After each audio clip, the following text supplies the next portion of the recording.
Olá, cá estamos de volta com mais um Naftaluf. Eu sou Luffy Steffen e estamos aqui para retomar os fragmentos da plataforma Globoplay. Pois é, eu continuo com a minha heróica e mesopotâmica missão de ficar em dia com os fragmentos. Como vocês sabem, desde o começo do ano, que os tais famigerados fragmentos aparecem desde janeiro. Em janeiro foram 4 e depois um por mês, né? Eu fiquei um pouco atrasado porque fiquei sem tempo, mas agora estou correndo atrás do prejuízo. Até o final do ano fico em dia com os fragmentos, ou não me chamo Luffy Steffen. É melhor não prometer isso, né? Mas enfim, hoje vamos falar dos fragmentos de setembro. Ainda estamos em setembro, né?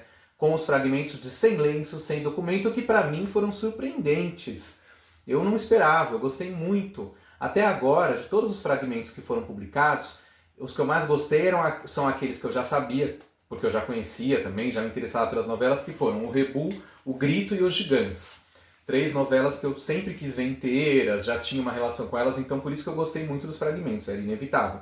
Mas tirando essas 3, a que eu mais gostei foi Silêncio Sem Documento. Pasmem, me deu prazer ver os fragmentos, os tais 6 capítulozinhos que tem ali. Eu gostei de tudo, me surpreendi. Gostei do cenário, dos figurinos, dos atores, do tom do texto, né? Uma coisa meio ácida, meio debochada, principalmente no começo, né? Uma coisa, um humor muito sofisticado, né? E sutil. Eu gostei muito da novela e eu gostaria de ver inteira. Infelizmente não temos, então ficamos com os fragmentos. Então vamos comentar os fragmentos de Sem Lenço, Sem Documento. Pois é, na verdade nessa coisa que eu falei agora dos fragmentos, da minha relação com os fragmentos, minha relação com os fragmentos, né, eu disse que eu já esperava o Rebu, o Grito, os Gigantes, e aí vem o Mário Prata e me surpreende, primeiro com o Estúpido Cupido, que eu lembrei agora que eu também gostei muito, mas o Estúpido Cupido também já era meio esperado, e na verdade não surpreende tanto, porque a gente já meio que sabia o que era Estúpido Cupido, né, quer dizer, eu não tinha visto muitos capítulos de Estúpido Cupido na vida, mas sabia o que era aquilo, até porque é uma variação de outras coisas que a gente já conhece do cinema, de novela, de minissérie, quando se trata de fazer um retrato histórico, né, dessa época, aí, final dos 50, começo dos 60, a coisa do rockabilly, né, do rally-gally, do twist, não sei o que lá. Então, assim, esse retrato social nostálgico já é meio manjado. Então, Estúpido Cupido foi legal, mas nem chegou a ser tão surpreendente porque já era esperado. Apesar que ali me surpreendeu positivamente a metalinguagem, que eu não sabia que a novela ia tão fundo nisso, né? Principalmente no final, né? Quando a novela fica colorida e tal. E aí o personagem do Ricardo Blá fica assumidamente um alter ego do Mário Prata, né? Do autor da novela. Mas enfim, eu comentei bastante sobre isso no vídeo sobre os fragmentos de Estúpido Cupido. Vão lá ver quem não viu, ou rever. Nesse aqui de Silêncio Sem Documento, então, o Mário Prata me surpreendeu mais ainda, né? Mas, de qualquer maneira, Sem Lenço, Sem Documento, como é sabido, não fez muito sucesso. E isso aparece inclusive nas críticas e resenhas sobre a novela. Vamos ver o que o Ismael Fernandes, em Memória da Telenovela Brasileira, falou sobre Sem Lenço, Sem Documento. Rosário, Ana Maria Braga, deixa Olinda e vai tentar a sorte no Rio de Janeiro, onde já trabalham como domésticas suas 3 irmãs mais velhas, interpretadas por Isabel Ribeiro, Ilvaninho e Arlete Salles. Segunda experiência de Mário Prata no gênero, mas sem a repercussão de Estúpido Cupido. Um clima intelectual pairava no ar, mesclando-se com os problemas domésticos das protagonistas. Um contraste temático que desafiou o autor e aborreceu o público. Rede Globo, 7 da noite, de 13 de setembro de 77 a 4 de março de 78. 6 meses no ar. Segundo consta, a novela foi até encurtada porque não estava dando certo. Eu entendo essa crítica do Ismael, realmente a gente percebe isso logo no começo dos fragmentos de Silêncio Sem Documento. Os 2 primeiros capítulos, eles são um tanto estranhos, assim, tem alguma coisa estranha ali, mas eu gostei dessa estranheza, mas claro, imagino que o público da época não gostou, não entendeu, não embarcou. Vamos ver o que o dicionário da Globo falou sobre a novela? O enredo da novela retrata a relação entre empregadas domésticas e patroas. Rosário, Ana Maria Braga, caçula de uma família pernambucana, deixa Olinda e vai para o Rio de Janeiro tentar a sorte na cidade grande. As irmãs são Cotinha e o Vaninho, das Graças, Isabel Ribeiro e Dorzinha Arlete Salles. Chegando ao Rio, Rosário vai trabalhar na casa de Carla, Bruna Lombardi, escritora e manequim. Uma das principais tramas paralelas gira em torno de Marco, Neila Torraca, um homem dividido entre o amor de 2 mulheres, as irmãs Carla e Berta, Ana Helena Berenguer. A proposta de Mário Prata era abordar vários temas, sem personagens principais, apresentando uma série de perfis que se definiam com o desenrolar do enredo. Na metade da novela, porém, houve uma passagem de tempo de 6 meses na trama para simplificar a narrativa prejudicada pelo acúmulo de histórias paralelas. Pois é, dá para perceber nitidamente nos fragmentos a mudança no tom da novela, né? Os 2 primeiros capítulos, eles são mais intelectuais, talvez seja a palavra mesmo, mais racionalizados numa certa crítica social. Os personagens dos patrões são caricatos, né, e engraçados, mas também politicamente incorretos, né, porque exploram as empregadas, tratam mal ou desprezam, né? E os patrões, né? E as empregadas, por sua vez, não são caricatas, elas são humanas, né? Então existe um contraste nessa novela, né? Por exemplo, quando a gente pensa em novelas como Roque Santeiro ou Tieta, né? A gente vai ver que os personagens são tudo caricato, o tom da novela é a farsa total. Todos os personagens praticamente são caricatos, são engraçados, né? Mais ou menos isso. Em Silêncio e Documento existe esse contraste, a gente vê isso nos 2 primeiros capítulos. O contraste entre os patrões e os empregados, a maneira como são retratados. Então é interessante porque é uma novela que no começo se mostra, para os dias de hoje, politicamente incorreta, né? Porque os patrões exploram os empregados e são, às vezes, até cruéis. E ao mesmo tempo sem perder a ternura ao retratar, sem perder a ternura Hamas para retratar as empregadas, né? Enfim, quando a novela dá um salto, quando a gente nos fragmentos pula dos 2 primeiros para os capítulos do meio, já se percebe um pouco de mudança, que a novela mudou um pouco, e o final mais ainda, né? Porque, por questões de audiência, o autor teve que se adaptar e entrar num tom mais padrão romântico de novela das 7 da época, que é o que a gente vê, né? Então, o humor um pouco ácido do começo se perdeu, né, digamos assim. Retorna com alguma artimanha no último capítulo, apenas. Pois então, muito se comenta sobre a semelhança entre a premissa de Sem Lenço Sem Documento e Cheias de Charme, novela das 7 também, da Globo, 35 anos depois. Existe uma semelhança óbvia, né, já que a primeira fala do universo de 4 empregadas domésticas que são irmãs, e a luta delas, né, cada uma na sua história para encontrar o amor, para vencer na vida, para ganhar dinheiro, para ter trabalho, etc e tal, para existir, né? E Cheias de Charme, 3 empregadas domésticas que não são irmãs e que se juntam para fazer e formam um conjunto musical, né? Então as novelas são parecidas em alguma coisa de estrutura, né? Mas é claro que o tom é completamente outro, né? Porque esses 35 anos que separam uma da outra fizeram bastante diferença, principalmente no tom, né? Então, Cheias de Charme, embora seja uma novela cômica também, mais puxando para comédia, né? Tem a personagem da Cláudia Abreu, que é a caricata, vilã, né, e tal, mas assim, é uma novela mais pro romântico mesmo, né? Então é um tom mais padronizado até, que eu acho que é o tom que, de certa forma, forçaram o Mário Prata a adotar na época de Silêncio e Documento. Mas enfim, de qualquer forma, nos fragmentos eu queria destacar alguns atores muito legais. Bom, gosto muito das 4 que fazem as irmãs. Ana Maria Braga, na verdade, é meio, né, a gente não conhece muito essa pessoa, irmã da Sônia Braga, só fez essa novela, mãe da Alice Braga, sobrinha da Sônia Braga. Enfim, Ana Maria Braga, irmã de Sônia Braga, da famosíssima Sônia Braga. Não confundir essa Ana Maria Braga com a apresentadora Ana Maria Braga que a gente conhece. Ana Maria Braga só fez essa novela, segundo consta, e a carreira dela de atriz não teve tanta repercussão quanto a da irmã famosa, que na época já era famosíssima, a Sônia. Mas ela tá bem na novela, né? Interpretando, na verdade, me parece a protagonista, né? Eu acho que tudo começa com ela na história, né? As irmãs são ótimas, a Lete Salles sempre ótima, e o Vaninho, né? Que depois, na vida dela, na carreira, faria muitas empregadas domésticas, como a Mina, de Roque Santeiro, a mais famosa, né? Mas ela tá ótima nessa novela também. E a Isabel Ribeiro, que eu amo, que é a minha preferida. Isabel Ribeiro tá virando a musa dos fragmentos, né? Porque já são 4 novelas em que tem Isabel Ribeiro ali. O Rebu, O Grito, Silêncio Sem Documento, Sol de Verão. Felizmente, em Silêncio Sem Documento, ela é uma das protagonistas. E assim a gente tem mais tempo de tela para rever essa grande atriz tão natural, tão incrível, tão interessante que foi a Isabel Ribeiro, né? Isso me chamou a atenção. Quem mais? Joana Afonso e Sebastião Vasconcelos fazendo um improvável casal que 12 anos depois fariam pai e filha em Tieta. Olha o absurdo.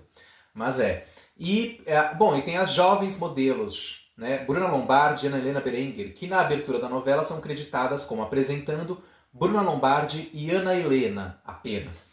É porque a Ana Helena Berenguer já era modelo fotográfico de revistas como Desfile, Desfile, Cláudia, umas revistas assim.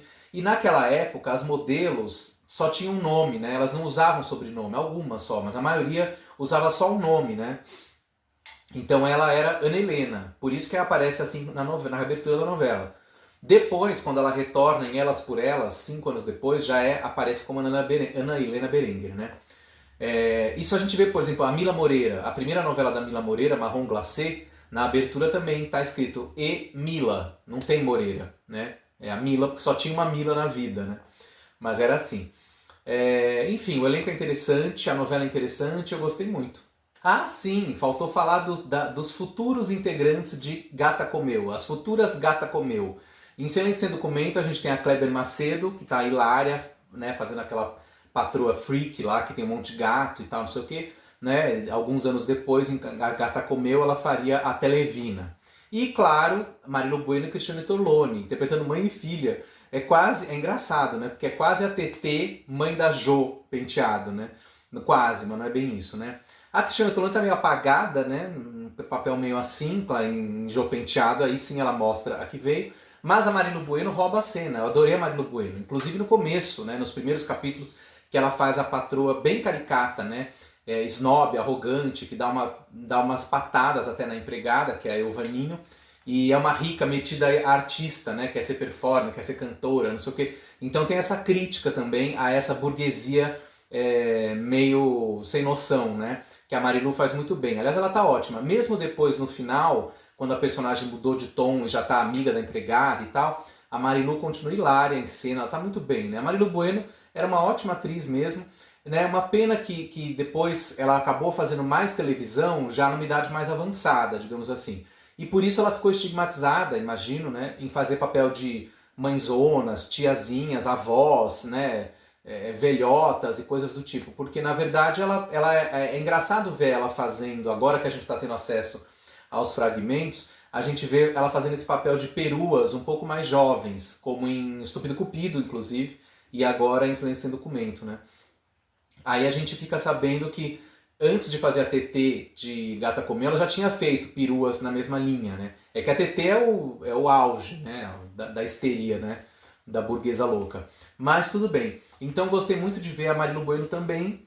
E é isso, né? O que mais eu posso falar sobre Silêncio Sem Documento? Pois é, e esse universo. Eu lembrei o que eu queria falar. O universo temático, esse contraste temático de que fala o Ismael Fernandes, fica mais explícito porque na novela Silêncio Sem Documento existia um núcleo de homens intelectuais que trabalhavam numa agência de publicidade, né?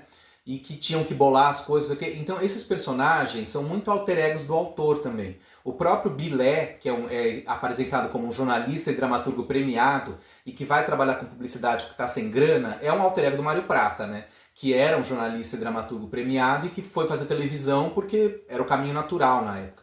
Ele já tinha feito essa metalinguagem Estúpido Cupido, como eu falei, com o personagem do Ricardo Blah, que no final é um autor estreando uma novela na Globo, que é a própria Estúpido Cupido, né?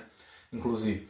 E aqui em Silêncio Sem Documento é menos radical essa metalinguagem, mas ainda assim a gente pode dizer que o personagem do Bilé, o Ivan Seta, esse jornalista dramaturgo, ele é um alter ego do Mário Prata. E o próprio personagem do Neila Torraca, o Marco, que também vai trabalhar lá na agência, também é um alter ego do Mário Prata, né? Então esse núcleo, na verdade, meio cult, meio intelectual, do pessoal da agência de publicidade, também a personagem da Marilu Bueno, com esse universo que quer ser artista, e as próprias modelos fotográficas, né, no caso a Bruna e a Ana Helena, né, a Carla, personagem da Bruna Lombardi, e a Berta, que são irmãs, personagem da Ana Helena Berenguer, elas também têm esse certo verniz culturete, né, um pouco erudito, né, basta dizer que a personagem da Bruna, além de ser modelo, ela é poetisa, escritora. E os poemas que apareciam na novela eram da própria Bruna, que na vida real também já era uma modelo, atriz e poetisa, né? Então, quer dizer, esse universo todo, que é bastante intelectualizado, erudito, culturete, né, para usar uma palavra mais recente, uma expressão, talvez tenha contrastado demais com o universo popular, né, das personagens centrais que são as domésticas, o universo popular, comercial, do cotidiano, simples e mais direto das domésticas. Por isso que a novela ficou, né, ficou talvez com um pé em cada canoa. Por isso eu chego a dizer que a novela, ela era sobre... Então, assim, qual era o público-alvo da novela? Aí é que tá. O erro da Globo, pra mim, foi colocar essa novela às 7 da noite, imaginando que o público-alvo eram as domésticas da vida real e o seu entorno. Quando, na verdade, a novela era sobre isso, mas não para esse público, talvez. Ou seja, era uma novela que tinha que ter ido ao ar na época em que horário? Às 10 da noite. Por isso que a gente vem falando aqui bastante nos vídeos sobre as novelas que estão entrando nos fragmentos e que foram ao ar às 10 da noite. E mesmo as que estão inteiras na Globoplay, inteiras, né? Que são o Bem Amado e o Espigão.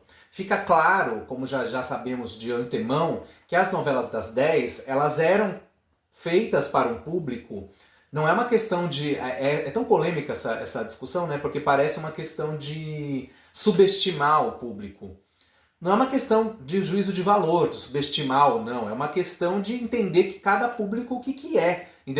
Não se está falando se o público é mais ou menos inteligente, mais ou menos burro, ou mais ou menos alienado, né? Essa é uma discussão para 300 cervejas. Mas só para simplificar, o que eu estou querendo dizer, antes que me acusem de sei lá o quê, e me cancelem, mas enfim...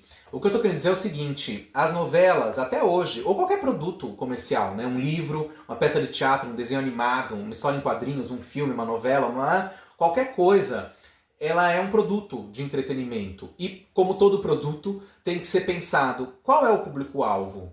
Para quem você está produzindo essa obra? Seja lá o que for essa obra.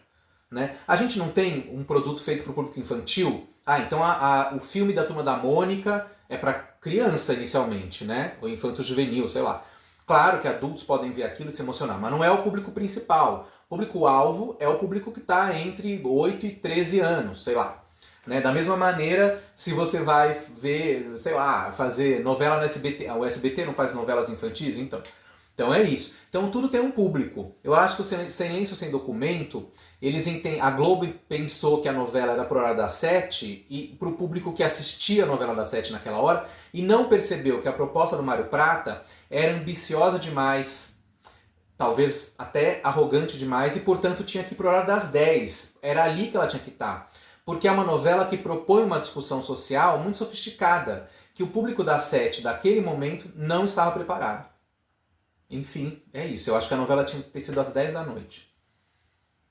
Bom, agora não adianta falar isso, porque já faz quase 50 anos, né? Mas estamos aqui para analisar essa cadeia hereditária. Mas, mais uma vez, insistindo na ideia de que a novela tinha um pé em cada canoa, a trilha sonora nacional da novela, que é muito boa, estava coerente com o quê? Não com a parte culturete, sim com a parte das empregadas, das domésticas. Então toda a trilha é muito coerente com aquele universo, né, do que na época se chamava, inclusive, pejorativamente, talvez até com preconceito social, sim, música de empregada. Né? Por quê? Porque na época, quem é mais velho, como eu, quem foi criança ou adulto nos anos 60, 70, 80, acho até meados dos 90, mas acho que 90 não entra muito nisso, acho que é 60, 70 e 80, né? A gente tinha muito essa divisão das rádios, rádio AM e rádio FM. A FM era mais sofisticada, mais antenada com novidades musicais, né, mais arrojadas. E a AM era mais popular, tanto em programas jornalísticos, de entrevistas e notícias populares, não o jornal, mas as notícias num caráter mais popular, como os próprios programas musicais. E aí criou-se esse preconceito com a música de empregada, cantores de empregada, que as empregadas gostavam, porque ouviam as músicas e idolatravam esses ídolos. E o pessoal da burguesia, da classe média alta, desprezava, porque era considerado brega. Né? Então a gente tem, por exemplo, um livro muito interessante, que é o Não Sou Cachorro Não, esqueci o nome do autor, é o Paulo alguma coisa, que fez depois a biografia do Roberto Carlos, que o Roberto Carlos queria proibir, etc. Esse livro é muito bom, Eu Não Sou o Cachorro Não, que o autor analisa exatamente esse apartheid que existia na música popular brasileira da época, entre os cantores e artistas considerados sofisticados, chiques e aprovados pela burguesia, né, e versus os cantores populares, né, que eram considerados bregas, cafonas e, portanto, desprezíveis. Na trilha de Silêncio Sem Documento, a gente tem uma curiosa contradição, que é, a gente tem os cantores românticos populares, como, por exemplo, Peninha, com a música Sonhos, que é um clássico, né, do repertório do Peninha. Vando, tem uma música do Vando. Vando também, durante muito tempo, foi chamado de brega. Gessé, na época vocalista do grupo Placa Luminosa, que também foi considerado um grupo brega, aliás apareceu em várias trilhas de novelas muito tempo depois, né? Dudu França, enfim, a gente tem esses cantores populares. Curiosamente, por que eu falei que era contraditório? Porque aí a gente tem também, ao mesmo tempo, duas músicas de um compositor da ala erudita, que é o Caetano Veloso, né? Quer dizer, a gente tem o Caetano Veloso naquele ano de 77, estreando em trilhas de novelas da Globo. Até então não tinha Caetano, nunca tinha existido Caetano. Quer dizer, só a Irene na música na novela Véu de Noiva, em 69 e tal, há muito tempo antes, né? Mas em 77 o Caetano chega em Silêncio Sem Documento com duas músicas. A música de abertura, Alegria, Alegria, que inclusive é óbvio que é por causa da letra da música que a novela se chama Silêncio Sem Documento, né? Porque é um pedaço do verso da música. E cantada por ele, na música de abertura. E também o Leãozinho, né? Também na voz do Caetano, que é o tema da Rosário, a personagem da Ana Maria Braga. Que cai muito bem pra personagem, mas ao mesmo tempo me faz lembrar, eu acho engraçado porque essa música ela é tão conhecida, né, por ter um tom homoerótico, né, porque de reza a lenda, bom, isso é verdade, né, que o Caetano compôs a música em homenagem ao Dadi, né, cantor e baixista da banda A Cor do Som, que depois foi músico de vários artistas, acompanhou diversos artistas em shows com o próprio Caetano, Marisa Monte, Rita Lee, enfim. E aí a música teria um teor gay, né, homoerótico, que é um homem se declarando para outro homem, né, no caso. Mas enfim, Caetanear o que há de bom à parte, vamos continuar. Então a trilha é muito boa e ela se aproxima do universo das domésticas. Então é engraçado porque cada parte da novela ficava com o pé em algum lugar. Uma parte da novela estava na parte erudita e intelectualizada, outra parte estava com as domésticas populares. Então é engraçado, né? Acho que a novela ficou com o pé em cada canoa mesmo. Ninguém entendeu nada e, né, o sucesso não veio. Aliás, só mais um adendo sobre esse tema polêmico da música de empregada, né? Eu me lembro quando era criança, acho que muita gente vai lembrar, que desde o final dos anos 70 e acho que durante grande parte dos anos 80, se não me falha a memória, por exemplo, na casa da minha avó, onde eu morei durante muito tempo na minha infância, tinha empregada, né, doméstica que dormia lá, né? Na época as empregadas dormiam no trabalho, aquela coisa toda. E eu lembro que na hora do almoço, a empregada estava fazendo comida, né? E sempre estava na rádio, eu acho que era a Rádio América, me corrijam se eu estiver errado, que acho que era a AM, né? América. Eu lembro até da vinheta da Rádio América. América, Rádio América, turururururu, Rádio América. E aí na hora do almoço tinha um programa que chamava Roberto Carlos Especial. Quer dizer, o próprio Roberto Carlos também era cantor de empregada, embora ele também estivesse frequentando as grandes rodas. Mas as empregadas também gostavam dele. E aí tinha esse programa que a vinhetinha era assim, Roberto Carlos Especial. E aí era 1 hora de programa por dia, de segunda a sexta, tocando músicas do Roberto, do meio-dia a uma coisa assim. Era muito engraçado, de várias épocas, né? E aí o locutor sempre falava alguma coisa. Agora vamos ouvir a música tal, que Roberto fez por causa disso, disso, disso. Aí tocava a música.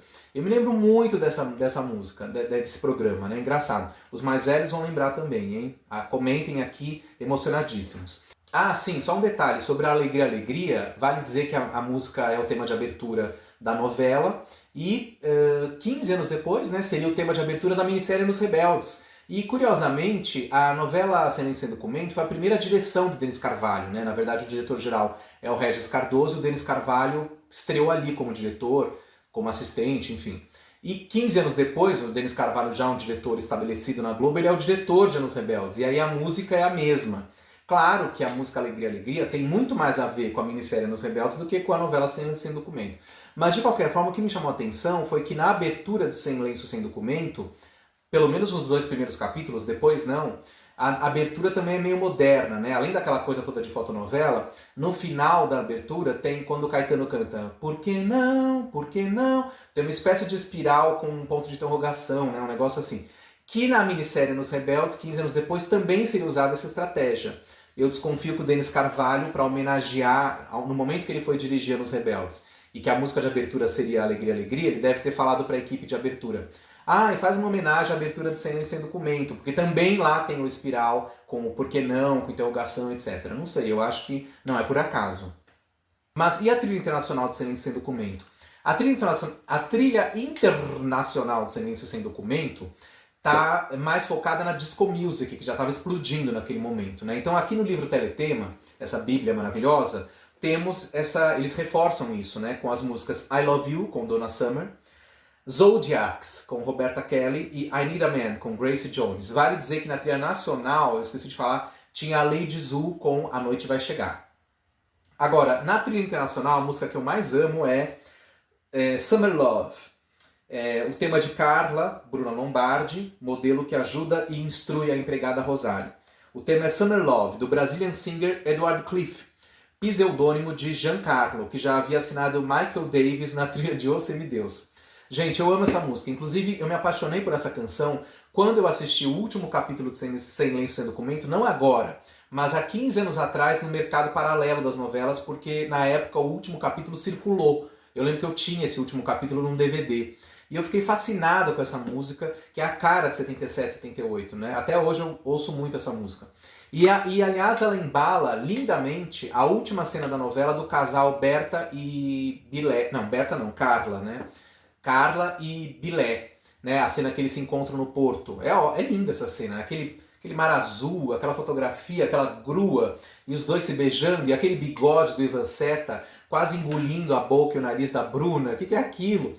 Enfim, é um final ótimo. E aliás, também, nesse final, como em outros finais do último capítulo, a gente tem o Mário Prata mostrando de novo as suas garrinhas metalinguísticas. E aí várias cenas terminam com um letreiro meio irreverente que sobe, dando o final daqueles personagens. Então isso acontece no final de Carla e Bilé, em outros também, sempre com certo cinismo, como no final do casal principal, Rosário e o menino lá, o Zé Luiz, né, o papel do Ricardo Blá, quando eles ficam juntos no ônibus e vão embora no ônibus da Itapemirim, e aí o letreiro, e foram felizes para sempre. No caso dessa novela, é um cinismo, né, é um deboche essa frase final, né?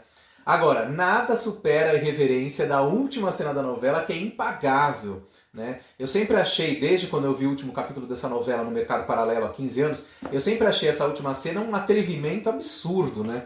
Acho que é um desfecho de novela, como última cena, um dos mais incríveis que a gente já viu, né?